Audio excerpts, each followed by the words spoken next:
Good afternoon, class. My name is Yulisha Ahaboy. I'm an 18-year-old freshman here at Albany State University, and I'm majoring in nursing. Long time no see. I hope that everyone is staying safe during this quarantine, and let's get into my speech. So today, I will be doing my speech on teenage depression. Do you guys feel like social media is affecting it? If you don't, I'm going to tell you why. Social media, believe it or not, is one of the leading causes of teenage depression. And let's not even do teenage depression overall, but to specify teenagers, because teenagers is social media. Teenagers are on social media, whether it's Instagram, Twitter, Facebook, YouTube, whatever platform of social media, teenagers use it, okay? We are the generation of social media. In the previous generations, they didn't have Facebook, they didn't have Instagram, they didn't have Twitter or whatever. So we are the generation of Instagram and just social media in general. We are the generation, and like I said, believe it or not, social media is one of the biggest leading causes of teenage depression in today's society. For one, let me give you an example. So for one, let's just say you have person A, person B. Some teenagers look at social media as a competition, believe it or not. So like I said, let's give person A. Person A post a picture and get 200 likes. Person B post a picture and only get 30, 40 likes. Some people use social media as a comparison. Person B will probably feel like, well, why didn't my picture get 200 likes as person A? Because at the end of the day, it's like in their head, it's a competition, right? So they probably feel their self-esteem gets low, because at the end of the day, in person B's mind, it might be like, well, why am I not worthy enough to get 200 likes? Why am I only getting an average of 30 likes per picture? And person A's picture is getting 200, 300 likes, and I'm only getting 30. So that will lower self-esteem, which is another factor of why that could drive you into depression.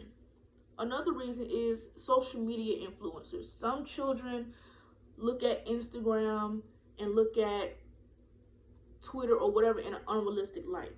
Some influencers post the big houses, the big cars, the new latest iPhones, the new clothes and whatever.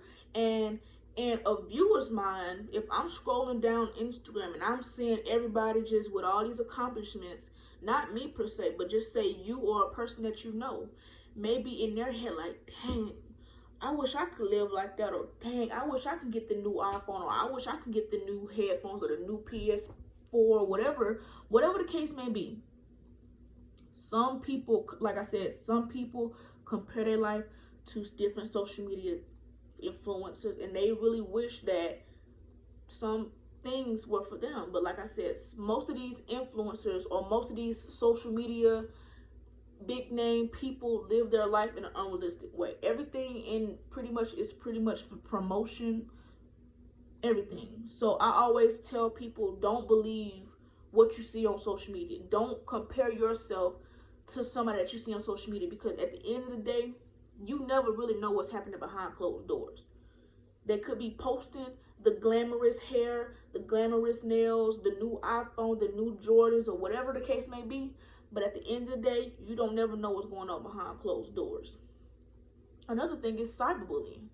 A lot of kids in America get cyberbullied. A lot of kids go through bullying. Nowadays, children have a spam account, a Finsta. Adults may not know what that is. But to clarify, a spam account is just an account that typically teenagers make with different names that's not, you wouldn't, like, basically if I had a spam account, you wouldn't probably know that that's my spam account or my Finsta. A Finsta is a fake Instagram that a lot of teenagers use to post things that they don't want their parents or people seeing, only besides close friends. So a lot of people get bullied. A lot of people get talked about, tormented, and it can also lead to suicide. The list goes on to what it can lead to. You never know. Like I said, you never know. But social media plays a big impact on today's society, a negative and a positive. Don't get me wrong. But when we talk about in the means of depression, social media plays a big part in teenage depression, because like I said, everybody's trying to live up and show everybody that, oh, I'm living this fancy life, or I'm living in this big nice house, when in reality that's not the case. Social media is like a game. Everybody's trying to outdo each other. Everybody's trying to quote unquote show out for the gram, stunt for the gram, do it for the gram, like, or do it like you know the old saying, do it for the vine. Everybody want to do it for the gram nowadays. Everybody is living in this unrealistic world. It's just a big competition, and for some people it is depressing. Some people bury their lives in social media, that they don't really have the skills to be able to communicate with somebody one-on-one. They're so busy on Instagram.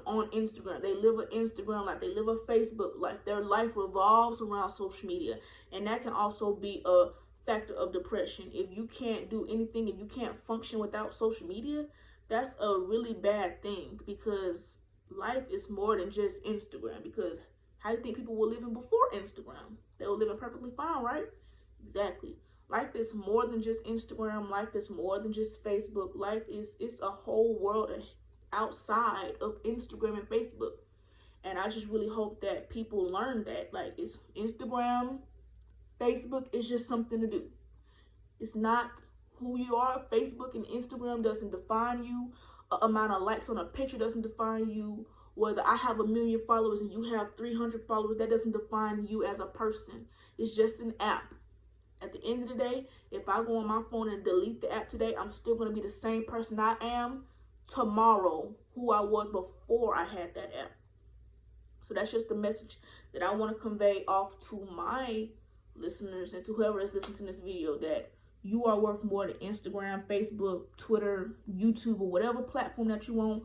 If you think you have to compete with somebody, and like I said, if you know anybody who's going through this type of depression, help them. Reach out to help. You're not alone. It's different resources and different people out there that are willing to help. You just have to be willing to ask. So that's my speech today on teenage depression. Is social media affecting it? I've pled my case on why I feel like social media is the leading cause on teenage depression today.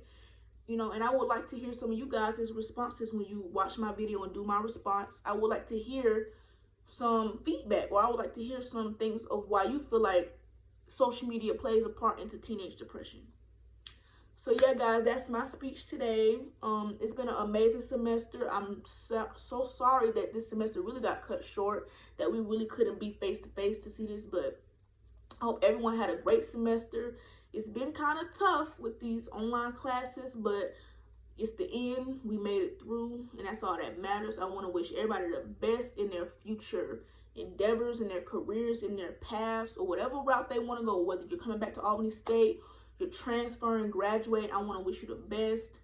It's been an amazing semester, like I said. And also to you, Miss Hayes, I want to thank you. You have been an amazing teacher to me, and you have also helped me learn a lot of things and conquer my fears about public speaking, because if it wasn't for you, or it wasn't for this class, I would not be doing this. I would not be doing this verbally, and I could barely even get it through my head that I had to do it in person. So I really want to give you a big thanks, because you really taught me a lot, and I really appreciate it.